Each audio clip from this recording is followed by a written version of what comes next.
Chapter 1. Don't look back. Just say, yes, I was in the middle of fixing the office PC for our company's CEO, Alexandra Vance, when I heard her voice. I stopped what I was doing, the side panel of the computer case resting on the plush carpet. Looking up, I saw her standing in the doorway and was about to ask what she needed. She beat me to it. We're done. Her tone was cold, leaving no room for negotiation. I didn't react the way she probably expected. No shock, no heartbreak. I just put the screwdriver down, pulled a wet wipe from the canister on her desk, and cleaned the dust from my hands. Okay, your call. I followed it up with an okay hand gesture, my voice as casual as if I were asking what's for lunch. Alexandra froze for a second, her brow furrowed. My reaction had clearly thrown her. She probably thought the kept man she'd been supporting for the last year would drop to his knees and beg her to reconsider, or at least ask why. But I knew her too well. The woman was a control freak down to her bones. If I had begged, she would have kicked me to the curb with even more satisfaction. Of course, the other reason I didn't protest was that I was done with her too. When she first came on to me last year, she'd said she was amazed by my versatility. I could fix a computer, repair a camera, negotiate a deal, and map out a business strategy. She told me she needed someone exactly like me to keep her life in order, and she wanted me to be her boyfriend. What was I supposed to say to that? Someone was offering me the easy life on a silver platter. Why would I refuse? Taking the path of least resistance has always been my philosophy. So, just like that, we were together. But from the very first day, I knew that the moment her fascination wore off, I'd be worth less than an expired can of beans. I was just waiting for this day to come. You're not even going to ask why. Alexandra pressed, her composure starting to crack in the face of my calm. I smiled, tossing the used wipe into the trash can. What's the point? If you've made up your mind, then we're done. I stood up and brushed the dust off my pants. My resignation will be in your inbox this afternoon. Alexandra's expression turned ugly in an instant. She let out a cold snort. Leo, you better think this through. Without me, you can't even afford rent in this city. She wasn't wrong.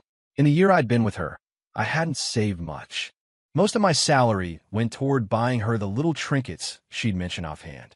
Even though she was the CEO, I couldn't just be a boyfriend who only took and never gave, right? But a man has to be able to adapt. I wasn't about to let myself be backed into a corner.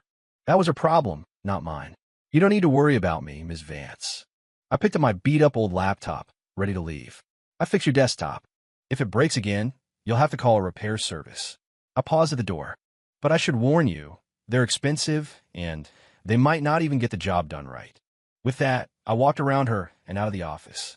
The second I was in the hall, the heavy office door slammed shut behind me. I'd clearly gotten under her skin.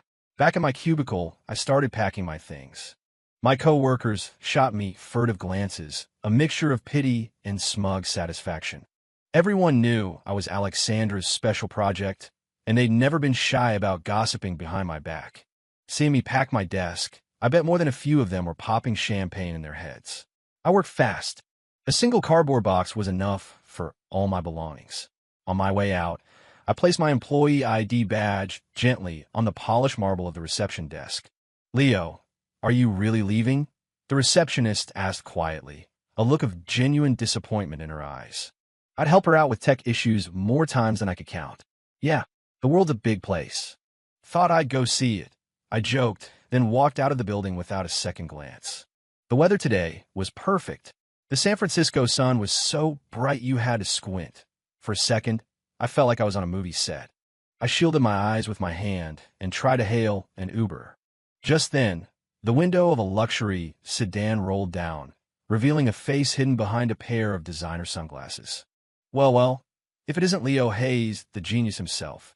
Did you finally get kicked to the curb? The driver was Ben Carter, a buddy of mine from college. His family owned a constellation of businesses, a classic trust fund kid. He personally ran their most profitable venture, a high-end perfume company. But Ben never had that rich kid attitude, which is why we'd always gotten along. Back in our university days, I practically wrote all his papers for him. He had a knack for reading a situation. The sight of me standing outside the office building during work hours, laptop in hand, was all he needed to know I'd been fired. Sharp as ever, Mr. Carter, I said, sliding into the passenger seat.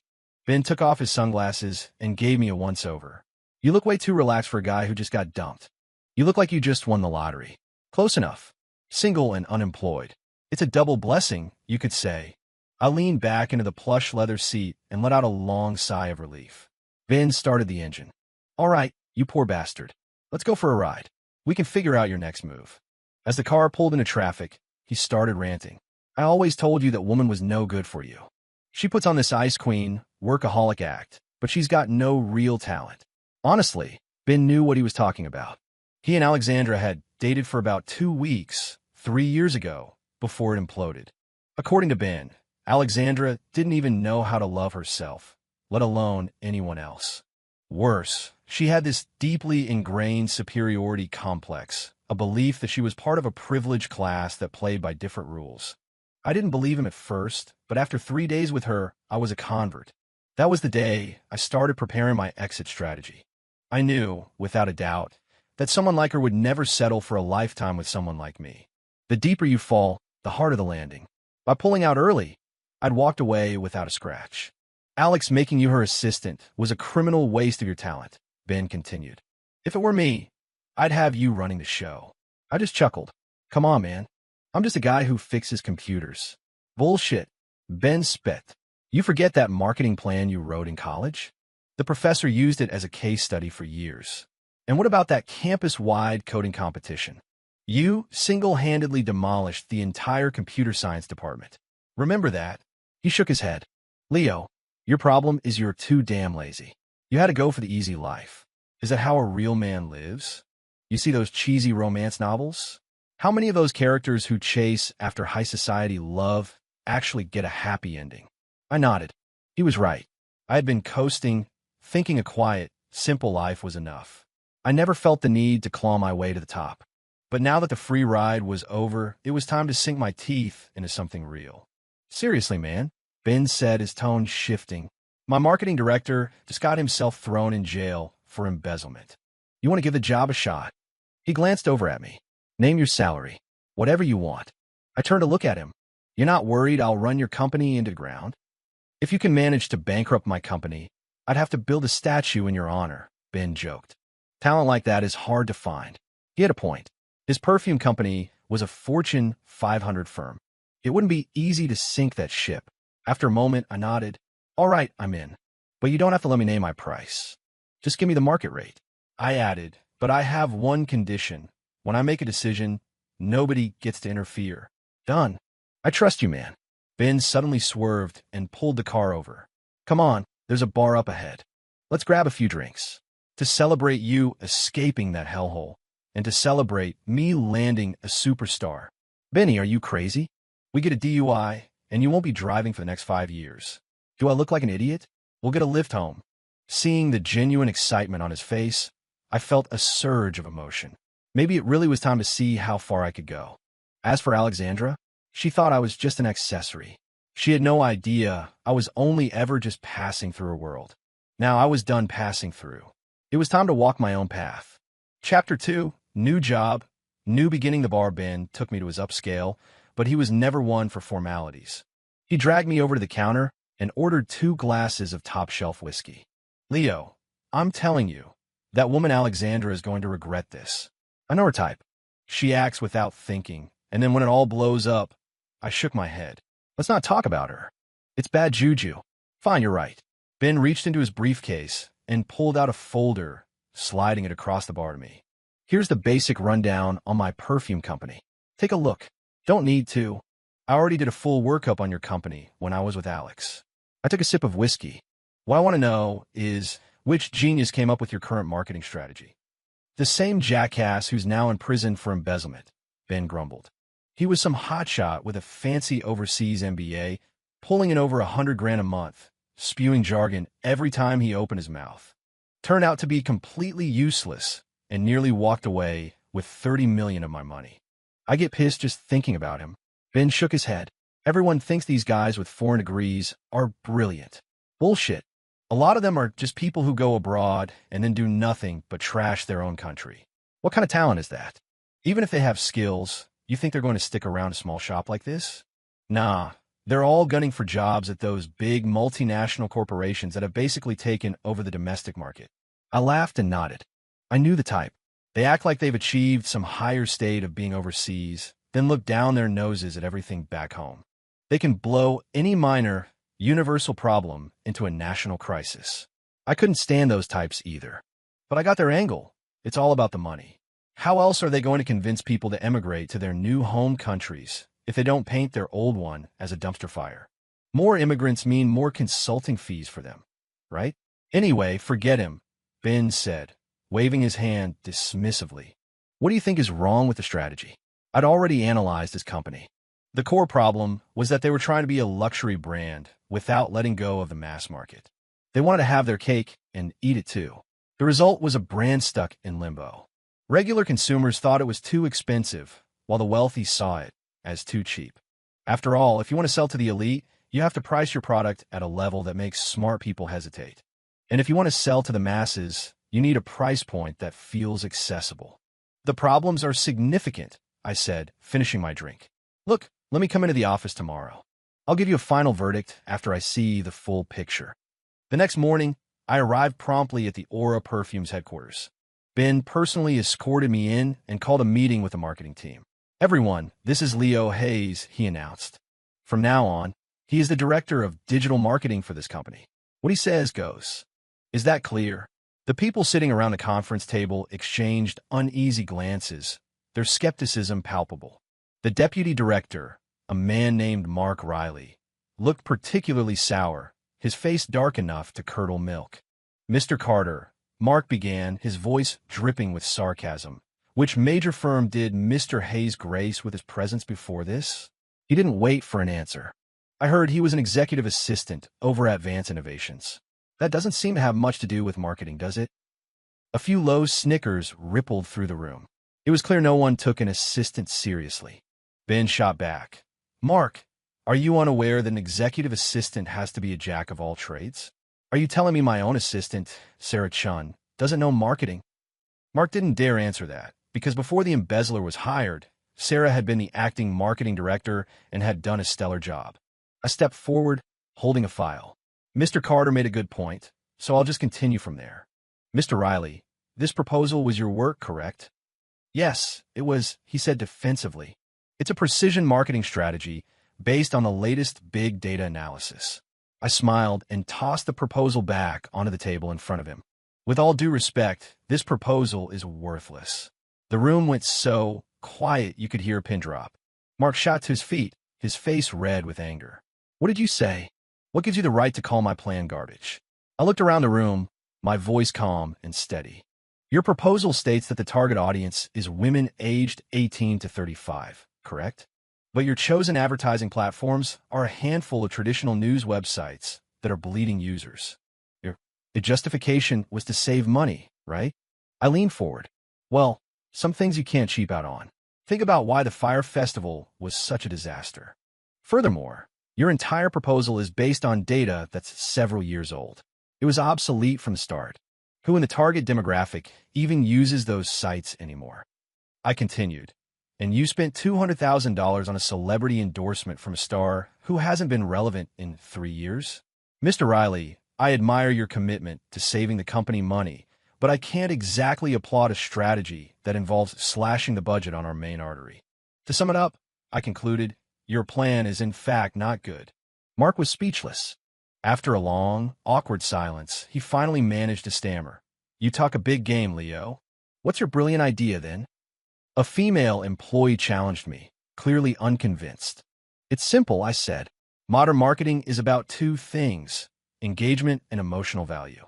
If you can deliver on those two fronts, you can sell anything. We need to create the illusion that using our perfume will make our customers feel richer, more attractive, or luckier. Additionally, I went on, we need to create brand synergy with other products.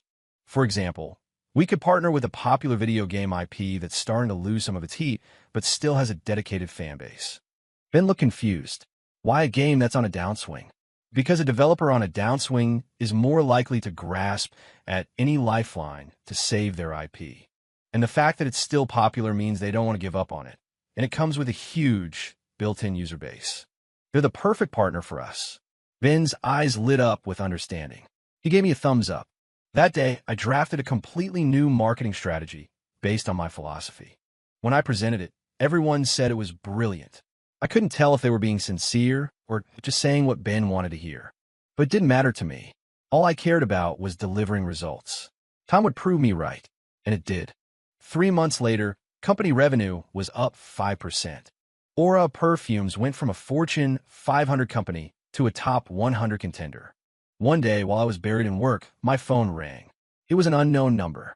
I answered, and a familiar voice came through the line. "Leo, are you done with your little tantrum?" It was Alexandra. Her tone was dripping with the condescending superiority of someone offering charity. "I heard you want to work for Ben Carter," she said. "What kind of future can a small company like that offer you? Come back. If you just admit you were wrong, your assistant position is still waiting for you." I couldn't help but laugh. "Ms. Vance, I think you're mistaken. You can keep that assistant position for whoever you want." Then I hung up and blocked her number. Finally, complete peace and quiet. Chapter 3. Skyrocketing sales for the next few weeks, I practically live at the office. The marketing team's attitude toward me shifted from initial resistance to cautious curiosity to outright admiration. The numbers, after all, don't lie. Revenue growth had been relentless, as if blessed by some mythical god of commerce. Their paychecks had grown just as steadily, and now that most of them were driving new cars, the complaints had completely vanished. Ben was ecstatic, constantly checking the sales data on his monitor. "Leo, hiring you is the best decision I ever made," he said, holding up the latest financial report. "Our revenue this month is up a full 20% over last month." I smiled, setting down my coffee cup. "Just goes to show what good leadership can do, right?" "Don't give me that corporate speak crap," he laughed. "Seriously, though, I've got something for you. To reward your hard work, I'm giving you a $200,000 raise to your annual salary. Don't even think about refusing. You've earned it." I didn't argue. I needed the money. In this world, money might not be everything, but you can't do a damn thing without it. That evening, Ben insisted on taking me out to celebrate. We ended up at a prime steakhouse downtown. Halfway through our meal, he brought something up. "Hey, Leo, I wanted to run something by you. A friend of mine has a cousin who just got back from Germany. She's in bioengineering. Smart, beautiful, great personality, and single. What do you say? Want to meet her?" I waved my hand dismissively. "Come on, man. Do I look like the kind of guy who can hold the attention of some brilliant scientist? That's a job for the chiseled jaw heroes in those cheesy romance novels." "Hey, let's not get personal," Ben coughed, referencing his own good looks. "But seriously, what's the harm in trying?" He was persistent, so I finally caved. "All right, fine. I'll meet her." The blind date was set for a quiet coffee shop. When I arrived, she was already there, sitting at a small table by the window. She wore a classic beige trench coat, her hair tied back casually. She radiated an aura of quiet intelligence. "Hi, I'm Leo Hayes," I said, walking up and offering a polite greeting. She looked up, revealing a delicate, pretty face. "Hello, I'm Evelyn Reed. You've probably heard that name a few times before." She was right about that. On TikTok, every other video making fun of cliché romance tropes seemed to feature a damsel in distress named Evelyn. But this woman was nothing like them. Her voice was pleasant, and she carried herself with grace and confidence. We hit it off immediately. She told me about her biological research in Germany, carefully avoiding any technical jargon she thought I might not understand. In return, I told her about some of my recent marketing campaigns, keeping my own explanation straightforward and accessible. She listened intently, occasionally offering surprisingly insightful suggestions. "You know, bioengineering and marketing have something in common," Evelyn said, taking a small sip of her coffee. "They're both about finding the right balance, don't you think?" I looked at her, feeling a spark of something unexpected, and nodded. This woman was a world away from Alexandra. She didn't have that overbearing, aggressive energy. Instead, she had a calming presence that put you at ease. Before we left, we exchanged numbers. "I hope I get to hear more of your cross-disciplinary theories next time," Evelyn said with a warm smile before she stood to leave. Back in my apartment, I was stretched out on the sofa when a news notification popped up on my phone. Vance Innovations CEO Alexandra Vance announces engagement. Fiancé's identity remains a mystery. I stared at the headline, feeling absolutely nothing. In fact, I almost wanted to laugh. Classic Alex, I thought. Getting married is one thing, but turning it into a press release to hog public attention? Is she a celebrity? A world-changing scientist? A politician? No. So what's with the charade? I turned off my phone, the image of Evelyn's smile replacing the headline in my mind. This blind date, it was definitely interesting. Just as I was about to head to bed, a message from Ben came through on WhatsApp. So, I told you she was great, right? I typed back a single word, jerk, and put my phone down. Tomorrow held new challenges, and for the first time in a long time, I was ready for them. As for the people and things from my past, they could just scatter in the wind. Chapter 4, A Hero's Gamble. After that day, my life settled into a comfortable rhythm. For my third date with Evelyn, we decided to visit the art museum downtown on a weekend. After spending a few hours wandering through the galleries, Evelyn suggested we stop by a bank nearby. I need to deal with my old German bank card, she explained with a smile. I've got to convert the funds to dollars, or it'll be a hassle to use later. Sure thing, I nodded. I'll go with you. The bank was quiet. We took a number and sat in the waiting area, chatting. Evelyn was in the middle of telling me a funny story about a mishap in her lab when the front doors were thrown open with violent force. 3 men in black ski masks, all holding guns, stormed in. Nobody move. This is a robbery, the leader yelled, firing a single shot into the ceiling. I was stunned. Who the hell robs a bank these days? But the gunshot was effective. The few customers in the lobby screamed in terror before the robbers quickly silenced them. Shut up. Anyone makes another sound, I'll shoot. The bank security guard was taken down with the butt of a rifle before he could even react. My heart hammered in my chest. I immediately grabbed Evelyn's hand. It was cold and trembling slightly, but she didn't scream. Don't be afraid. Stay down, I whispered in her ear, pulling her slowly toward a blind spot behind a teller counter. These guys are amateurs. The cops will be here any minute. We're going to be okay. The robbers moved quickly. One vaulted the counter to handle the tellers. Another stood watch over the lobby, and the leader kept his eyes on the entrance. Boss, I got the money, one of his accomplices shouted. Just then, the wail of sirens cut through the air outside. Damn it, how did the cops get here so fast? The leader growled, his face contorting with rage as he glanced out the window. It was obvious these guys weren't seasoned criminals. The sound of sirens sent them into a panic. Of course, a real pro wouldn't try to rob a bank in broad daylight in a major U.S. city. It was a suicide mission. Grab some hostages.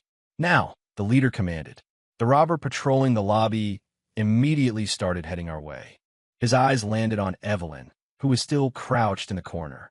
A woman as beautiful and well-dressed as her stood out, even in a crowd of terrified people. You, get up, he barked, pointing his gun at her. Evelyn's face was pale, her body shaking uncontrollably. A surge of anger shot through me. If I just cowered in the corner now, I didn't deserve to call myself a man. I stood up, blocking his path to her. Pick on someone your own size. Get out of my way. I don't have time for this, he snarled, reaching out to grab Evelyn's hair. My eyes went cold. In the split second his hand was extended, I swept his legs out from under him, sending him sprawling across the floor. You really shouldn't have done that, I said calmly. I wasn't looking for trouble, but you brought it right to me. The other robbers were shocked that a hostage would fight back. They immediately turned and fired in my direction. I could have dodged, but I saw one of the bullets was heading straight for Evelyn. Without a second thought, I lunged forward and pushed her out of the way. But in doing so, I couldn't move myself in time. At that exact moment, the bank's glass doors shattered as a SWAT team stormed in. The robbers were subdued in seconds. As for me, a wave of dizziness washed over me, and I collapsed. When I opened my eyes again, the first thing I noticed was the sharp, antiseptic smell of a hospital. You're awake. A gentle voice spoke beside me. I turned my head and saw Evelyn sitting by my bed, her eyes red and puffy. Evelyn, are you okay? I'm Fine. You idiot, she said, tears welling up again. Why did you push me out of the way? I looked down at my left arm, which was wrapped up like a mummy. It's nothing, just a scratch. The doctor told me the bullet had grazed my arm, tearing through a major artery. That's why I passed out. I'd lost a lot of blood. Luckily, it had only damaged muscle tissue, not bone. With a month of rest, I'd be fine. It was the best-case scenario for a worst-case situation. After that day, Evelyn was a constant presence in my hospital room. Our relationship, forged in the crucible of that terrifying afternoon, had taken a quantum leap forward. "Leo, thank you," she said one evening, as the setting sun cast a warm glow across the room. She gently took my hand, her eyes full of a soft, tender light.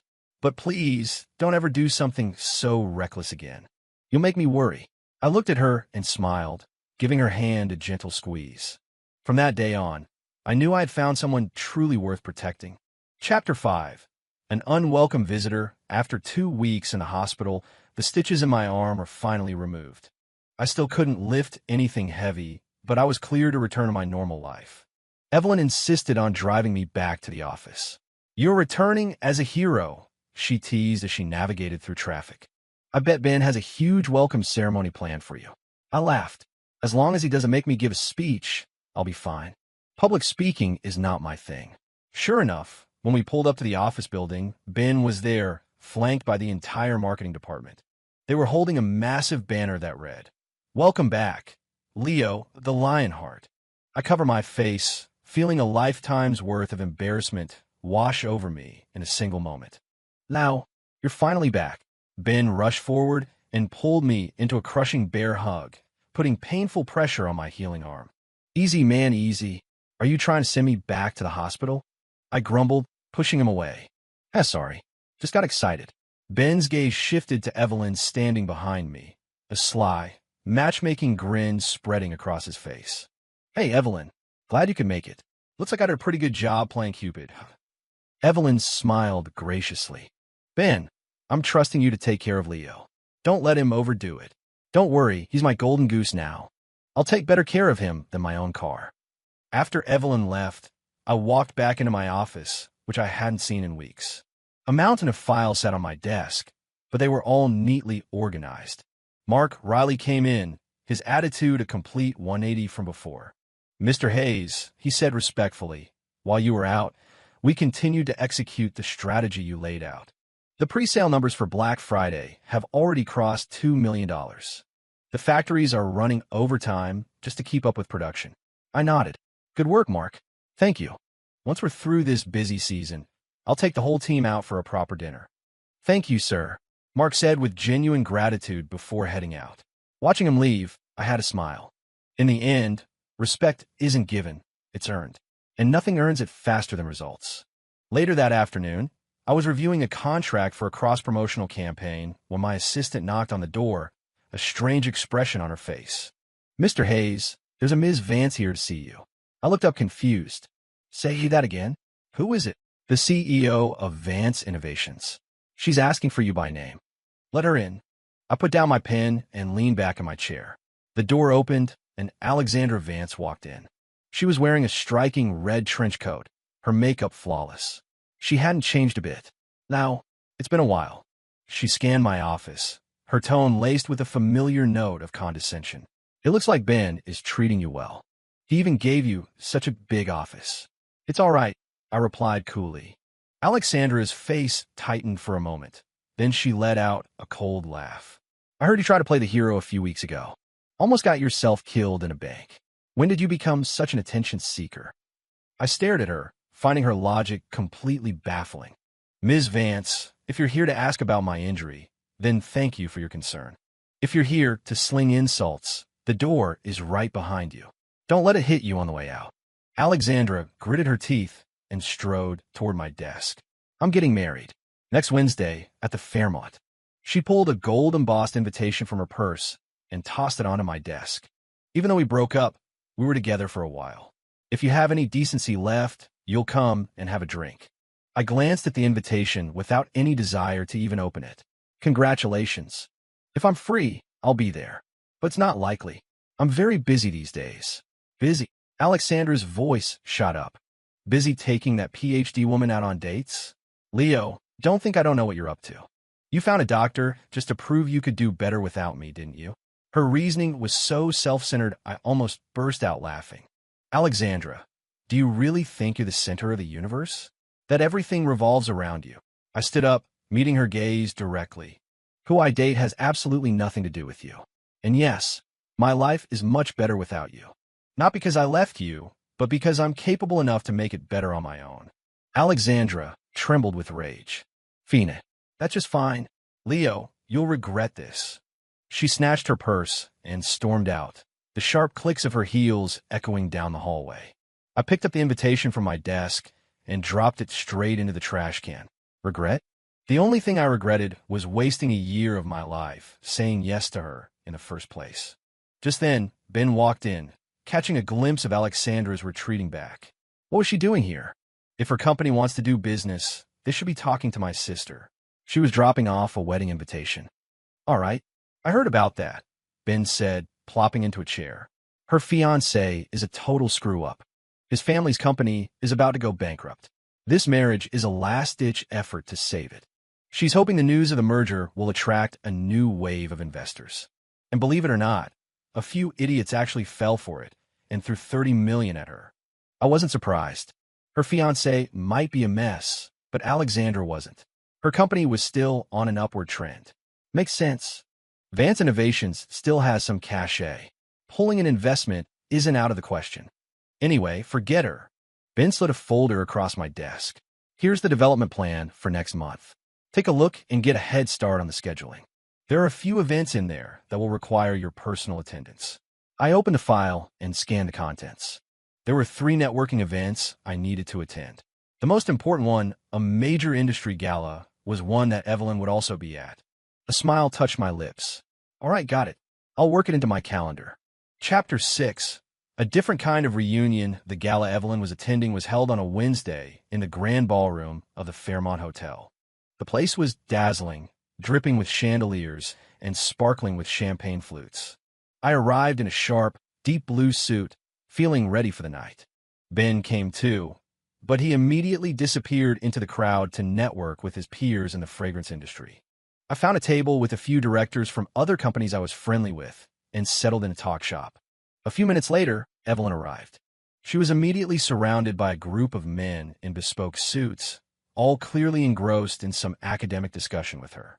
I walked over and gently tapped her on the shoulder. Dr. Reed, you look stunning tonight. She turned, and her face lit up the moment she saw me. You made it. She excused herself from the conversation and naturally looped her arm through mine. How's the arm feeling? It stops hurting the moment I see you, I quipped, earning a light, musical laugh from her. Just then, a commotion rippled through the crowd near the entrance. I looked up to see Alexandra Vance walking in, clinging to the arm of a man in a white tuxedo. The man was handsome enough in a generic way, but his eyes had a vacant, unfocused look, the telltale sign of a life spent chasing thrills. This had to be the mysterious fiancé. Alexandra's eyes scanned the room and locked onto me, or more accurately, on Evelyn by my side. Her expression soured instantly. She dragged her fiancé straight toward us. Well, look what we have here, Leo, Alexandra said, her voice dripping with venom. I'm surprised they let you into a place like this. She sized up Evelyn with a look of pure hostility and jealousy. And you must be the famous Dr. Reed. Dressed like that. Who are you trying to hook tonight? The air around us turned ice cold. Evelyn's brow furrowed, but she maintained her composure. Ms. Vance, I'd appreciate it if you watched your tone. I pulled Evelyn slightly behind me, my eyes fixed on Alexandra. This is a professional event, not a stage for your high school drama. Drama? Alexandra scoffed, tightening her grip on her fiancé's arm. Let me introduce you. This is my fiancé, the heir to the Fisher Corporation, Lance Fisher.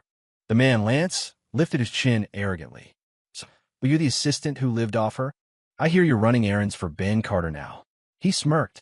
A man needs to know his place, Leo. At high-class events like this, the only thing you should be doing is fixing the computers by the door. A low murmur went through the nearby crowd. Many of them recognized me, and their glances were now filled with a new, speculative curiosity. I was about to respond when Ben appeared out of nowhere. Lance, you might want to clean out that filthy mouth of yours. Ben snapped, his face livid. Leo is the director of marketing at my company, with a 7-figure salary. You, on the other hand, are the heir to a sinking ship. What gave you the right to act so high and mighty? Lances fas palette. Ben, who are you calling a sinking ship? Who do you think? You know exactly what state your family's business is in. Enough. Stop fighting. Alexander cut in, her gaze locked on me. Leo, do you really think working for Ben is going to change anything? I'm telling you, I've already spoken with the major distributors. Your little startup, Aura Perfumes, is about to be wiped off the market. At this, Ben actually laughed. Alex, I'm only just now realizing what a bullet I dodged all those years ago. You've gotten older, but you sure haven't gotten any smarter. What connections do you have in the fragrance world to wipe us out? It's hilarious. The very distributors you mentioned called me right after you left their offices. They told me all about your little visit. They see you as a joke, Alex. You're the only one who still takes yourself seriously. Just then, the event's host stepped onto the stage. Ladies and gentlemen, tonight we are incredibly honored to have with us a distinguished scholar in the field of bioengineering, Dr. Evelyn Reed.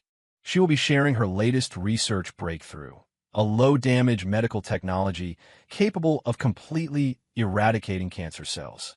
The entire ballroom erupted in thunderous applause.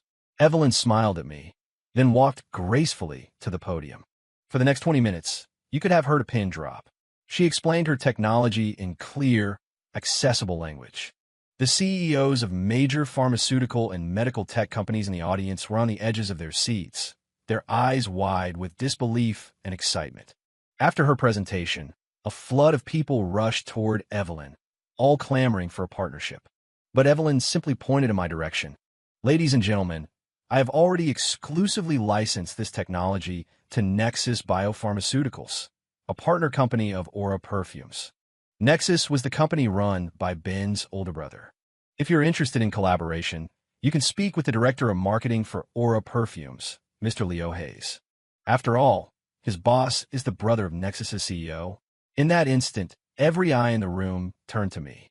I was met with a wave of shock, envy, and raw ambition. Alexandra and Lance were completely frozen, their faces cycling through shades of white, red, and a sickly green. I calmly adjusted my suit jacket and walked over to stand in front of Alexandra. You really are a joke, Ms. Vance. Then, with Evelyn on my arm, I turned and walked away, leaving her to stew in her own failure. Behind me, I heard the distinct sound of someone collapsing to the floor. Who it was, I didn't know, and I couldn't have cared less. Chapter 7. Public execution. A couple of days later, a rumor started making the rounds in our circles.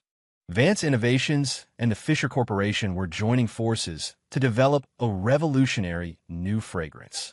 They even released a teaser trailer for it, filled with shots of opulent labs and luxurious ingredients. The trailer was so absurd I almost died laughing. Where are they getting the technology for that? Ben asked, frowning. The Fisher family's R&D department was gutted years ago. I smirked. I bet they don't have any. This is a classic pump and dump. They're creating hype to attract investors before they have a viable product. It was a common enough tactic, but Alexander was being incredibly reckless. She seemed to have forgotten a crucial detail. Her company didn't make perfume. Their core business was instant noodles and soft drinks. Did she think she was some kind of tech visionary who could pivot into a completely new industry overnight? Just then, I got a text message. It was from Evelyn. Léo, Lance Fischer contacted me privately. He wanted to buy the production rights for a wellness fragrance my research institute developed. My eyes narrowed. What did you tell him? I blocked his number, she replied, a laughing emoji next to it. But it doesn't seem like he's giving up. He's hired a few so-called experts to try and reverse engineer our technology. Interesting. An idea began to form. Take the patent for that fragrance, I typed back. Change a few key components, things that look insignificant but will cause a major flaw in production, and then sell it to him. Evelyn hesitated. Leo, is that a good idea? The wolves are already at the door, Evelyn. It's time to load the shotgun. A moment later, she replied with a simple, okay. 2 weeks later, the Vance Fisher collaborative fragrance held its official launch event. It was an extravagant affair, with nearly every major player in the city's business scene in attendance. However, during the product demonstration, disaster struck. The first group of volunteers to try the new fragrance had barely walked off the stage when a strange odor began to fill the air. It wasn't a pleasant scent. It It was the faint but unmistakable smell of rotten eggs. What is that? What's that smell? Oh my God, my skin is turning red. The scene descended into chaos. It turned out that the minor changes Evelyn had made to the formula had transformed the wellness fragrance into a low-grade chemical irritant. It wasn't lethal, but it was more than enough to kill Alexandra and Lance's new venture. Reports from the event said that the microphone slipped from Alexandra's hand, and Lance was so terrified he bolted backstage and hid. The highly anticipated launch party had turned into a public execution. To make matters worse, Evelyn's Institute released a statement afterward, confirming that Alexandra had aggressively pursued the purchase of an experimental, unstable technology. Evelyn even provided recordings of her repeatedly refusing to sell, citing that the technology was not ready for market. But Alexandra had insisted. She had warned them that the formula required significant modification, but never imagined they would rush it into production without any changes. The fallout was immediate. Vance Innovations' stock price plummeted. The Fisher Corporation was shut down entirely after investigation revealed it was already embroiled in scandals involving false advertising and fraudulent fundraising. I watched the news unfold with a sense of detached calm. They had brought this on themselves. Just then, Ben walked into my office. "Now, big news," he announced. "Alexandra's wedding is off. She not only lost a fortune, but her reputation is completely destroyed." I paused for a moment, then shook my head. I guess what they say is true. You reap what you sow. That night, my phone rang. It was Alexandra.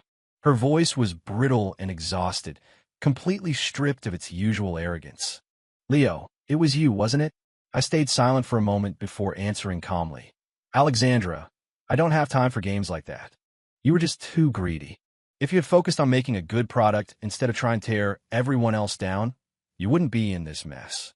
"Now, I was wrong," she whispered, her voice breaking into a sob.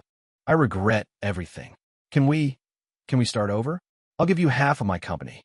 I laughed, my voice steady and final. "Ms. Vance, I think you're still missing the point. The day you said we were done, we were done." I hung up the phone.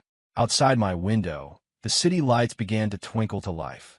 I grabbed my jacket and walked out of the office. Evelyn was waiting for me downstairs. "Finished with work?" she asked with a sweet smile. "All done," I said, taking her hand. "Let's go. I'll take you somewhere nice to eat." And together, we walked off into the night. Chapter 8. Crying for a Fool, and for a man who was never coming back a few months later, Aura Perfumes was the undisputed king of the domestic fragrance industry. My relationship with Evelyn had deepened, and we were now at the stage of meeting each other's families.